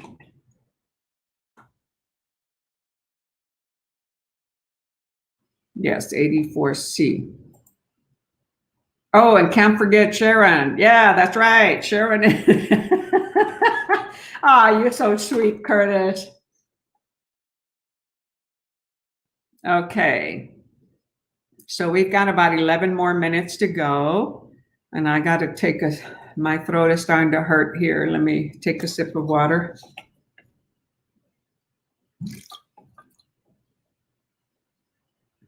Okay. So is the screen large enough on you guys' phone? Yeah, it is on mine. Especially if you have good glasses or contacts. I guess it could be a little bit larger. Let's see here. Ooh, but then if I do that, no, that won't work. Then we don't see it all. So that size right there. So I made it a little bit larger. The other way would be, no, I look tired if I did that, right? But I do it so you guys can also get to see who the heck is talking. In the past, all my other videos, you don't know who's talking. Boy, I look tired. Yeah, that's because I'm not feeling up to par of the 100%. Okay, 85. What state agency is responsible for licensing and regulating professional real estate inspectors and their apprentice inspectors? A, the Texas Department of Licensing and Regulations. B, the Texas Real Estate Commission. C, the Texas Real Estate Inspectors Agency. Or D, the Texas Attorney General's Office. So remember, TREC and other states probably, they license different individuals, not just realtors. Many people get confused with one other licensee thinking that TREC license them, but they don't. So you need to know who else. See, I was going to put my phone on my little octopus tripod. It's so cool, right? I use it on my car and I put it around my my wheel. I only did it once, right? I shouldn't be filming while I'm in the car, but if it's stationary and I don't have to move anything, then I can do it. But this little octopus thing is awesome. So sometimes I put one of my phones on there. All right. Okay, Curtis says, what do you say? I think you should start promoting advertising the popcorn, Lillie. Maybe they'll give you their popcorn for free. Hey, yeah, that's how some people, they promote certain products and those manufacturers end up sponsoring them, sending them product or paying them for it, right? Using them as a promoter, right? What do you call it? A sponsor person that talks about them. Okay, number 85, who else? So far, I only have Coyote saying B. B says Texas Real Estate Commission. So who else? Who licenses real estate inspectors? Anna says A. Rethink that, Anna. Oh, here, look at what Curtis says. Kettle corn is the way to Lily's heart, you guys. That's one of the ways, yes. Okay, because it's not really fattening. The other one is coffee, dark coffee, Starbucks. Okay, let's see. Coyote says, I'm writing the text next week. I need help on more material. Okay, there's a lot of material, Coyote, on our Facebook group. So what you want to do is request to join our group. Okay, let me see here. Let me put the link to that.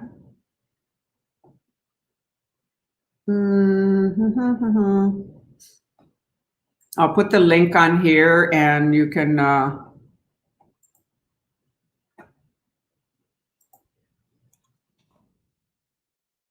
no, that's not the link I want you to see. Hold on, I'll put the link on there so that you can go to our group and then I added lots and lots of documents that you can access to practice for your exams, vocabulary, other tests. Let me see here.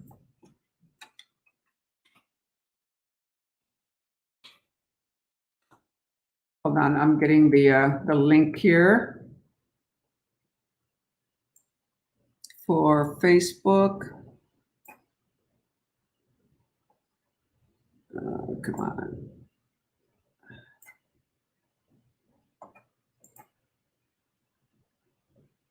Come on.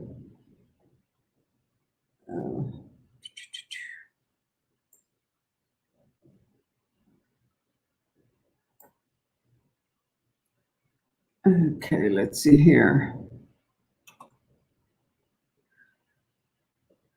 What do I do? Agent Prep for real estate. You can go to this link, request to join.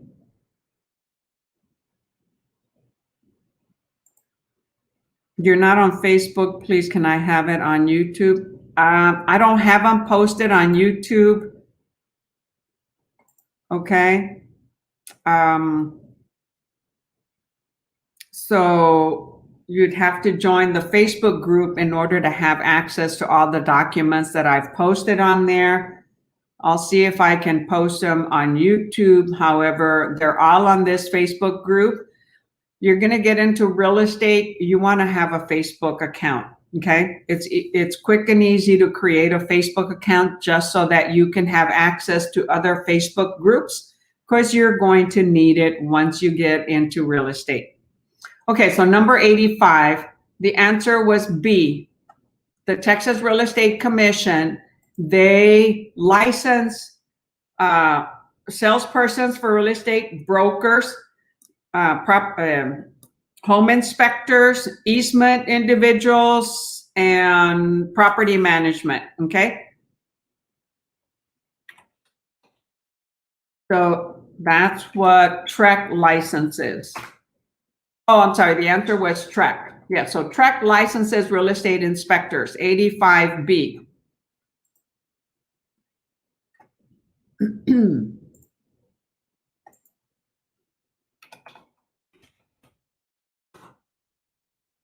Okay, so for all of you to access more material, okay, there's a lot of material also available on Facebook. There are a lot of Facebook groups in addition to YouTube where you can go and learn. So I highly advise you to get a Facebook group. I mean, a Facebook page. And so just get on Facebook and it'll give you instructions on how to create a Facebook page. It's your personal page. That's basically all you need when you start out, is a personal Facebook page. You don't necessarily have to post anything personal, anything like that. When you start doing business, you'll want to have a Facebook page, because Facebook and Instagram are two social media places, the two #1 media places that individuals go and search. Okay, in addition to searching for homes on Realtor.com, on Homes.com, on Zillow, Trulia, and a whole bunch of other websites, okay? But Facebook is very important. As much as I didn't want to get into it, I am. Okay, number 86 will be the last question for tonight. Upon obtaining the seller's signature on a listing agreement, the broker or salesperson is obligated to do what? The broker or salesperson is obligated to do what after a seller's signature on a listing agreement? A, advertise the property in the local paper or on the broker's website. B, set up a listing file and obtain an identification number from the broker's preferred title company. C, cooperate with other brokers in the area who might have a ready, willing, and able buyer for the property. Or D, provide the seller with a copy of the agreement that is legible, true, signed, and correct. So which one is the most correct answer?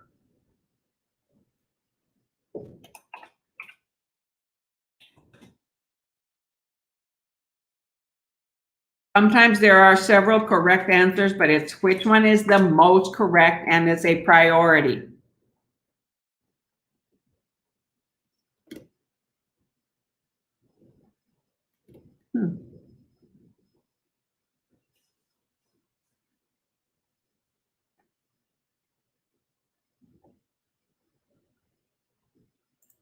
Okay, Anna says D.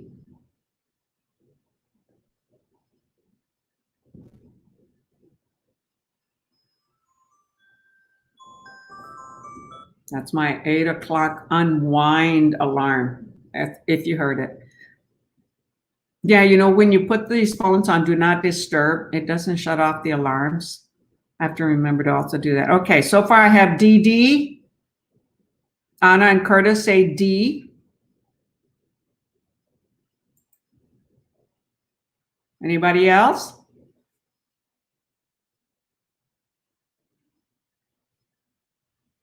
I was going to go to the Rio Grande Valley this weekend. However, my client is not ready for me to list the property this weekend or to put up a sign yet. I was going to go view it. Okay, the answer is 86D. Okay.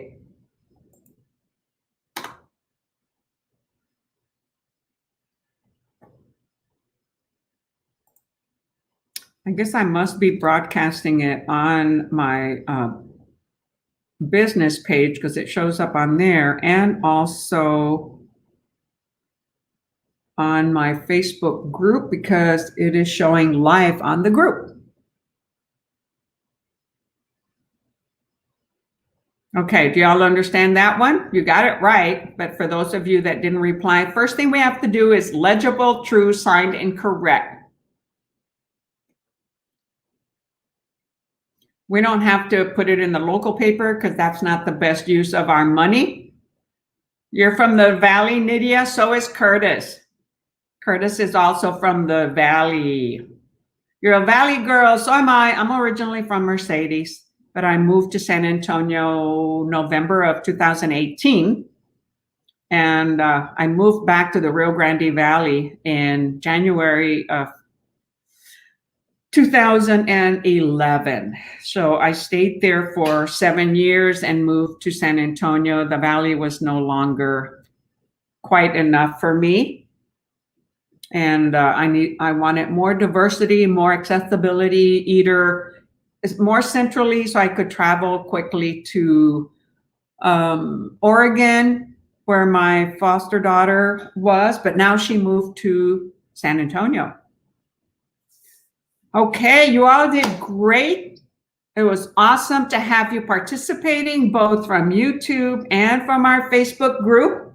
So I greatly appreciate that. Thank you for the love and the likes. Keep doing that.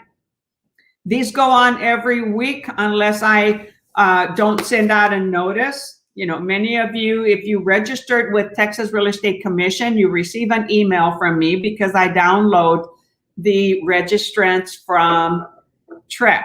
Okay, that's how I get your information. However, others find me on Google or, Facebook search when they look for Texas real estate exam prep. Okay, and so I've been requested to do more just about Texas on Facebook and YouTube because there's not enough on YouTube or when it's searched. So right now on YouTube, you're going to see the whole 2 hours. You're very welcome, Anna. Anna, are you here in San Antonio or where are you at? And all of you are very welcome and thank you for attending. And I know that this helps because I've done it for so many years. Yes, okay. I've done it for, 8 years at least, and many, many, many students have passed. And that's why I continue to use this particular source, okay, because it works. I had a student just pass 2 weeks ago and he said, oh my gosh, Lillie, it was awesome. I gave it to him. I let him know to download it 2 days before his exam, his state exam, and it helped him pass. It has a lot of great questions because it's a real old source. Some of them are identical, okay, on the exam, but there's so many different questions.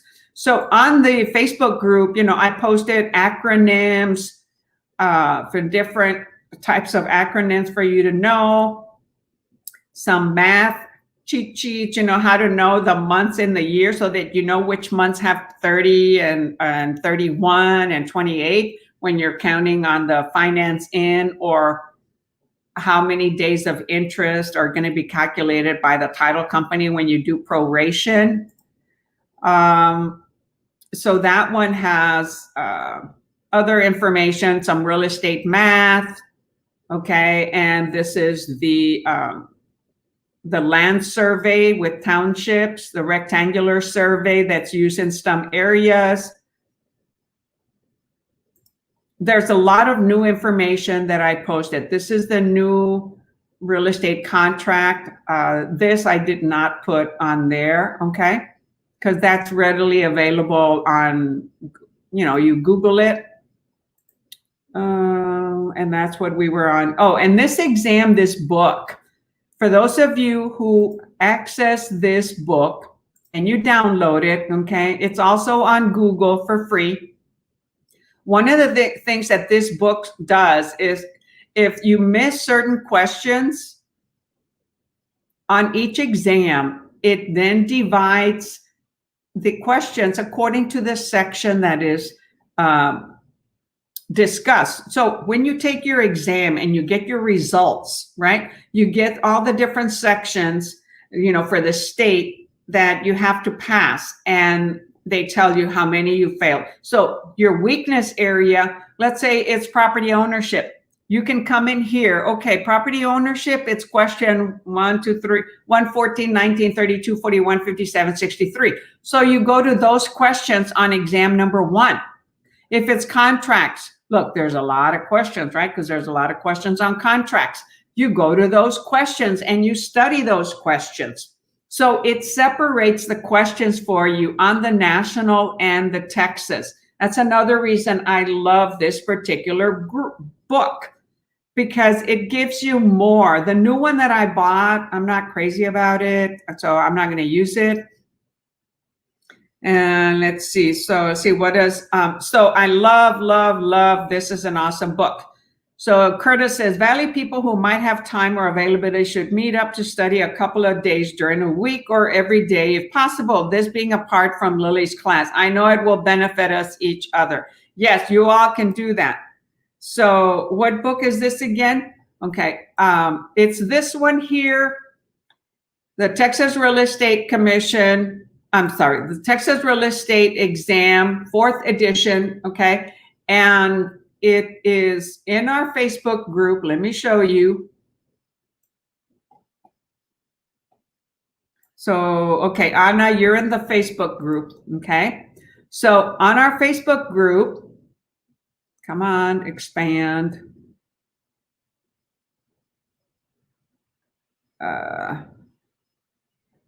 So when you go to the group page,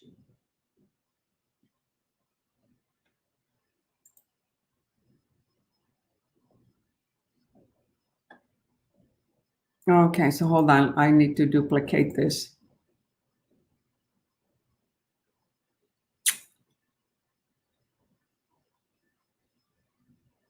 Wow, slow. Okay, so here is our group page. Okay, this is a private group. I was advised by my coach to make it public, but Facebook won't allow me to do it anymore. So I created a AgentPrep business page, but I'm still doing it on here because most everybody's on here. All right, so when you're on the Facebook group, on the menu here, you go to more. Then you go down to files.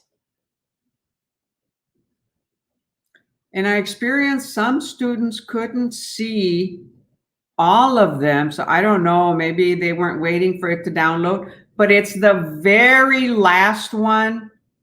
And I should relabel it, but I don't think it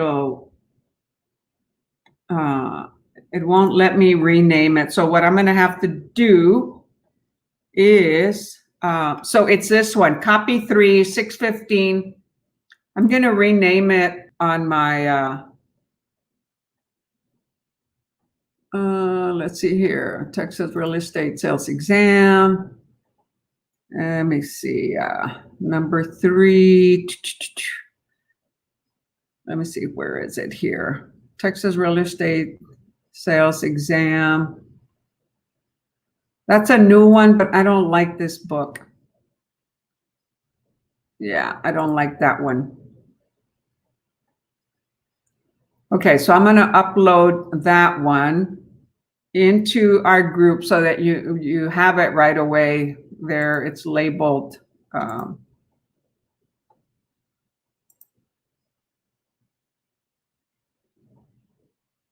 Dang it, which screen am I on here? Okay, so let me see here. I'm going to upload it with the correct name on there. And it has the year 2006. Okay, so this is the Texas, I'm going to write the year, right? 2000, the file wasn't uploaded. Please try again. Why not? Okay, come on. Why wasn't it uploaded? Okay, there. Huh. I didn't open it.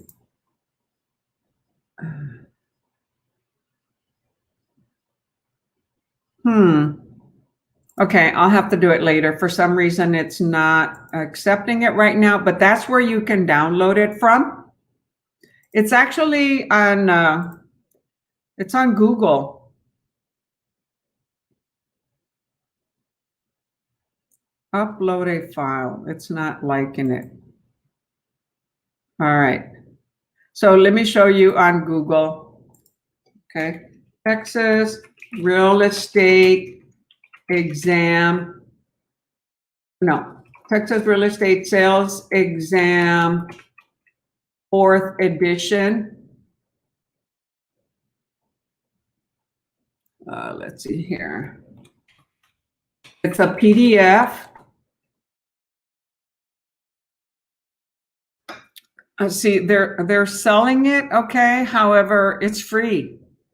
I don't know if this is a current version, but you have to look for, it says Texas Real Estate 4th edition. Don't buy it. It's on here for free, but you have to get the PDF version. And I used to just scroll down and it would show PDF on the left-hand side. So let me see, one of these will show a PDF format.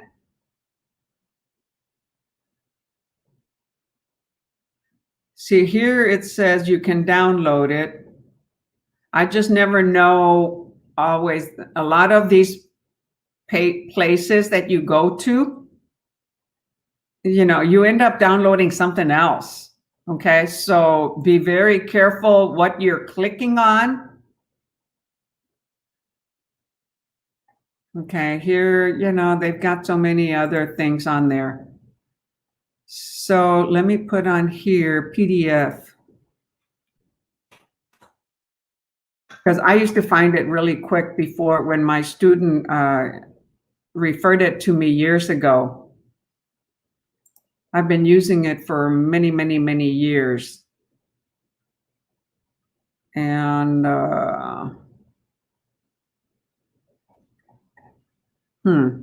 yeah, don't pay for it. It is free. Okay, Amazon and other places are paying for it. Yeah, it's not that one. It has to say Texas Real Estate Sales Exam.